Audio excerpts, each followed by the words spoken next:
Say hello to the Savage Impulse Elite Precision.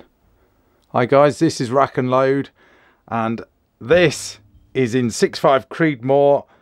I have footage of me shooting the 308 version.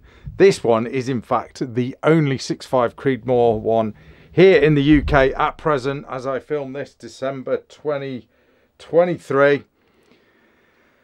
It's time to get it on the table. Although I've not shot this 6.5 Creedmoor one, I've shot the 308 one, so I'm rolling, you know, range time footage of that when I was at a Savage Day.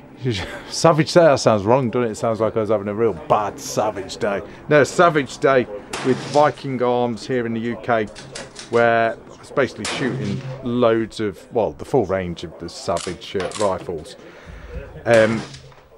This is kindly on loan from Livens Gun Shop here in the UK, and I just wanted to sort of just walk you around it, show you or tell you the specs of it, and just take a bit of a closer look. Guess what? A precision rifle in an MDT chassis. Wow, what a surprise. Yeah, that seems to be the fashion at the minute.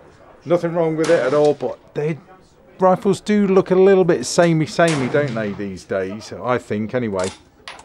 But nothing, like I said, nothing wrong with the MDT at all. Absolutely love it. In fact, I've got a couple of my own builds in MDT chassis.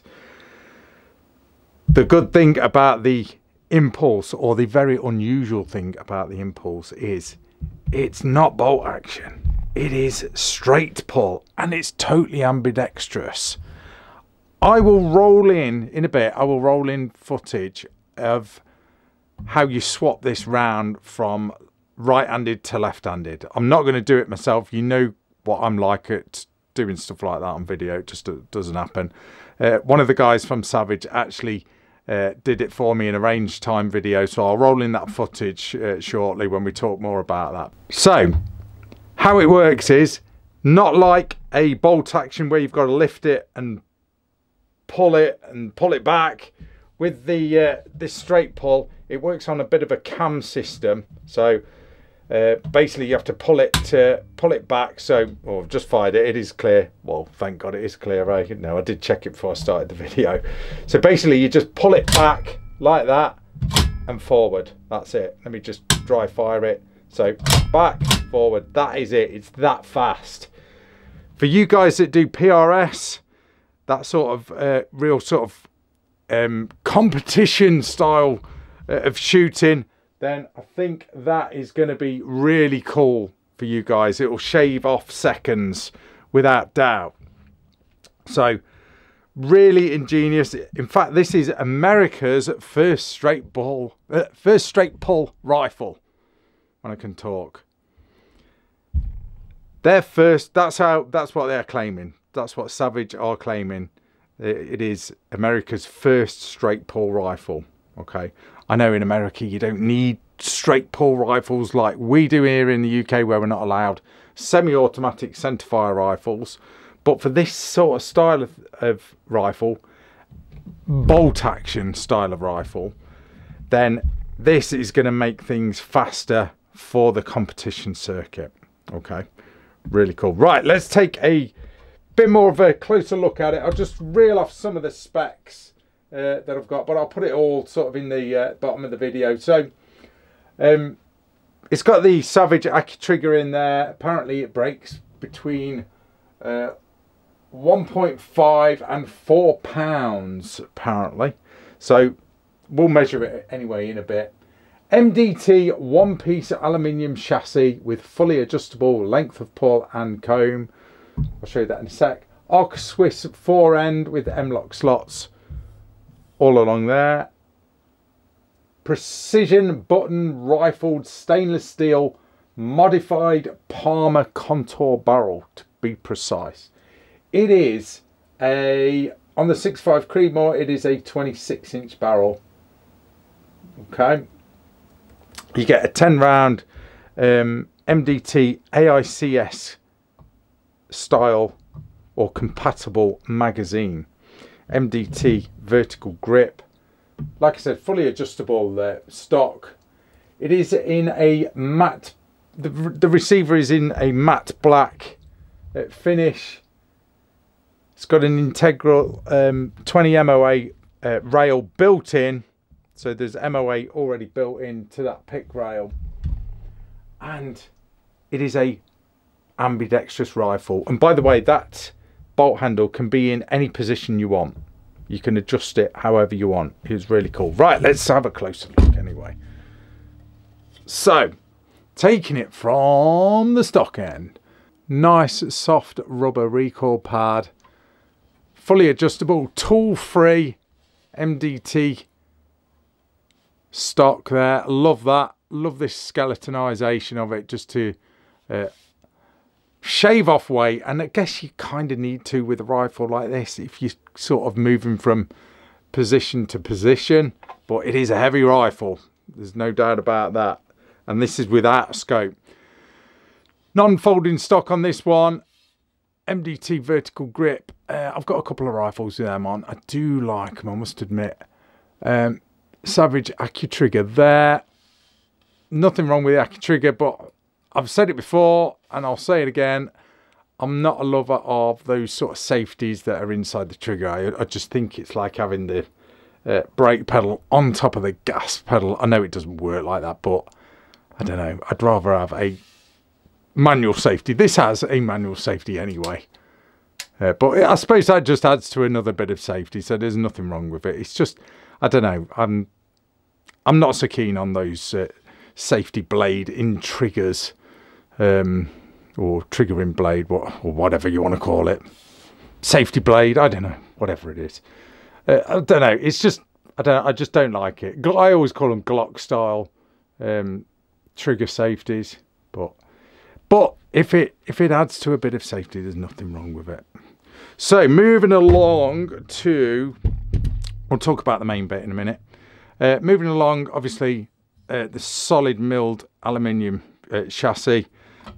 Ambidextrous magazine release there. Okay. Nice. I like that. Massive magwell. Chamfered. So, you know, you can really sort of find your way into that magwell. Okay. Sort of just, I'm not going to bash it up too much, but you can sort of just really get your mag in without sort of messing about.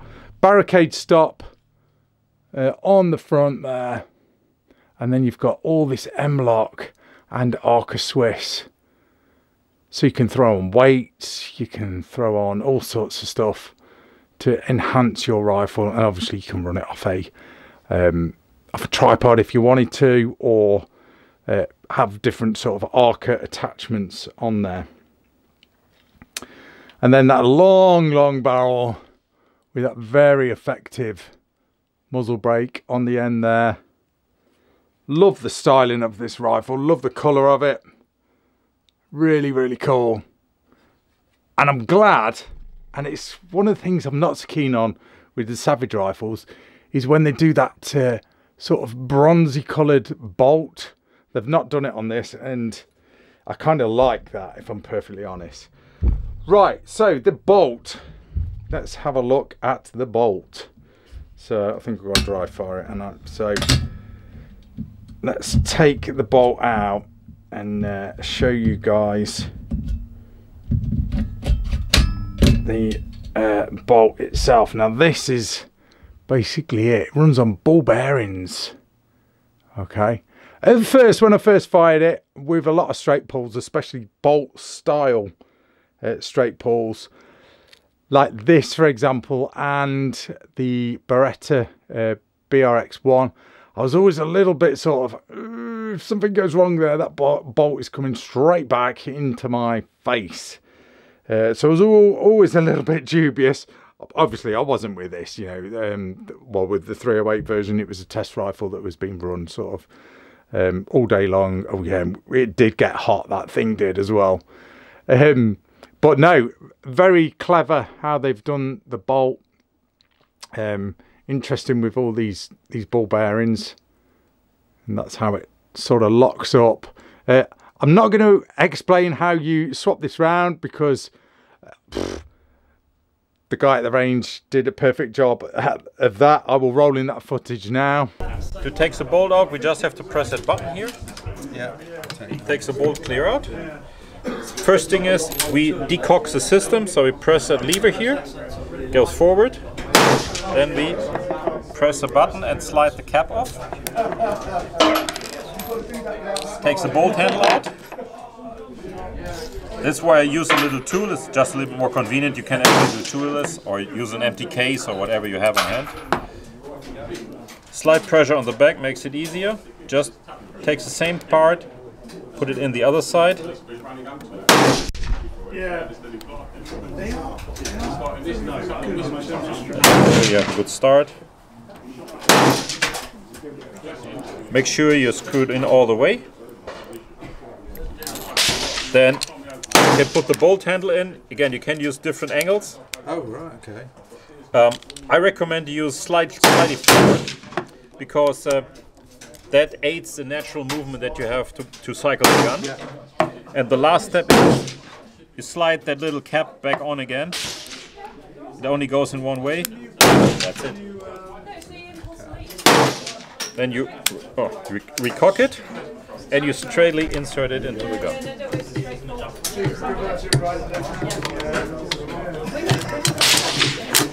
That's it. There we go. Ready. So that's pretty much how you swap it round from left to right-handed, and obviously you can adjust the angle of it. Very, very cool. Now you're going to ask me to get the get this back in. So it's pretty easy, to be fair, but it did take a while for me to figure it out. So basically, I don't know whether you've seen that. Then is basically I pulled the bolt back, or this lever back, and then all the ball bearings have gone sort of slack in there, so that will allow the bolt to be pushed in, and there she goes. Okay, while it is like that, and obviously well, we'll just do it again, close it up, we'll give the trigger a pull, see what it is doing. Yes, I'm ill prepared as ever. I've not got my trigger pull gauge ready. Standard rack and load. It is standard. I hear you all cry. Right, let's give the trigger pull. Just see what this one is doing straight out of box, because this is a brand new rifle. So let's give that trigger a pull. Oof. 4 pounds, 9.6 ounces on that trigger pull. Not the lightest of triggers straight out of box, but it is what it is. There's a magazine, steel in construction, or at least I think that is steel. They usually are, aren't they? Magnet test, yeah. Steel in construction, tough, solid magazines, AICS compatible.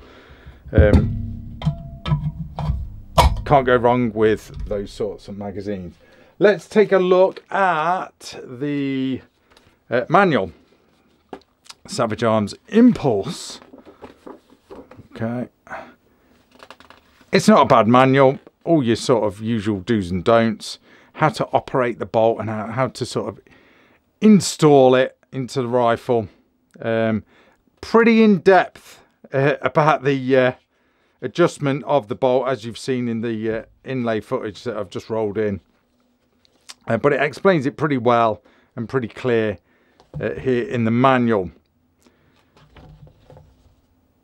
So there is quite a bit on that bolt, and then off we go with like your usual sort of safety and your magazine, trigger adjustment, yada yada yada, all that. So pretty decent manual, not bad at all.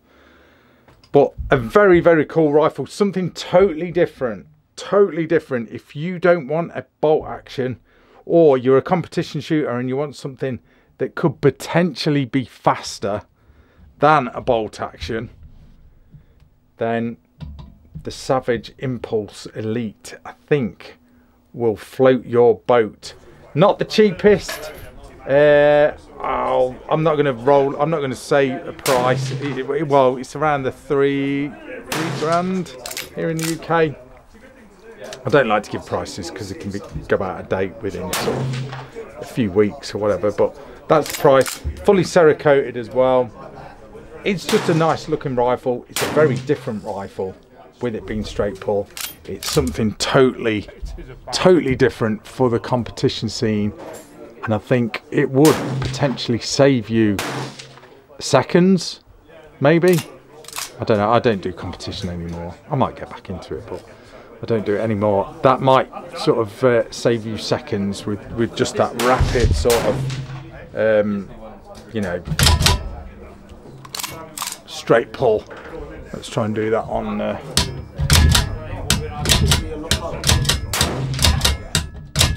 That's pretty fast. There's no doubt about it. It's pretty fast. So an interesting one, guys. An interesting one. But I enjoyed shooting the 308 version. It was really nice to shoot. Kind of weird. I'm a lefty, as you guys probably already know. But I'm that used to using a right-handed bolt. I almost find it a little bit odd now if a bolt is put on the left-hand side of the rifle. I find it a little bit awkward now. I don't know, it's my weirdness, I guess. But no, very cool rifle. I love the configuration of it. I know these types of rifles, precision rifles in MDT chassis, are all getting a little bit samey to look at. It's nice to see the Savage Impulse with a totally different mechanism. Really cool with that straight pull going on. But no, different option for you guys that are into your PRS. I think it could give you the advantage, this straight pull thing. I don't know how it'll play in the rules of PRS, whether that's something a little bit in the rule book or not in the rule book. Say, you know, I don't know, but it's an interesting one. Ladies and gentlemen, the Savage Impulse Elite. I'll leave it at that. Thanks for watching, guys. That's RACKNLOAD. See ya.